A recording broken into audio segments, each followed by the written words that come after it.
धेरै सालपछि चाहिँ यो कोयलको मिठो आवाज सुन्न पाइयो। हेलो एभ्रिवान, तपाईहरुलाई पनि म यो कोयल र मयूरको आवाज सुनाउँदैछु, सुन्नुहोस् त। मैले चाहिँ यो धेरै सालपछि चाहिँ सुन्नु पाएँ है। सिटीमा बसेर होला गाडी घोडाको आवाज बाहेक मैले कोयल चराचुरुङ्गीको आवाज यति मजाले सुनेको थिइनँ। आज चाहिँ सुनेर मन आनन्द लाग्दैछ। र यहाँ हेर्नुहोस्, बिन्सको गाछ पनि मजाले फलिरहेको रहेछ। र खोर्सानी पनि हेर्नुहोस् न कति मजाले फलेको छ। खोर्सानी मात्रै छ है गाछमा।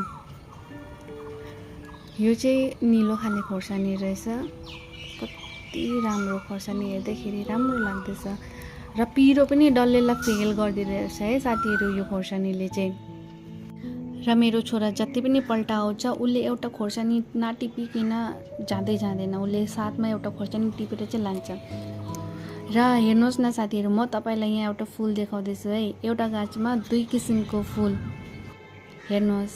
एउटै गाछ छ है, एउटै रुख हो। र यहाँ दुई प्रकारको फुल चाहिँ एउटा बेबी पिङ्क कलरमा र एउटा डार्क पिङ्कमा। यो चाहिँ आमाले घरदेखिको लिएर आउनुभएको थियो डाली, र घरमा पनि यसरी नै फुलिरहेको थियो।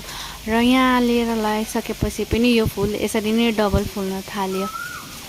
हुन्छ त साथी, यो भिडियो आज यति नै। नेक्स्ट भिडियोमा भेटौँ ल, बाई बाई।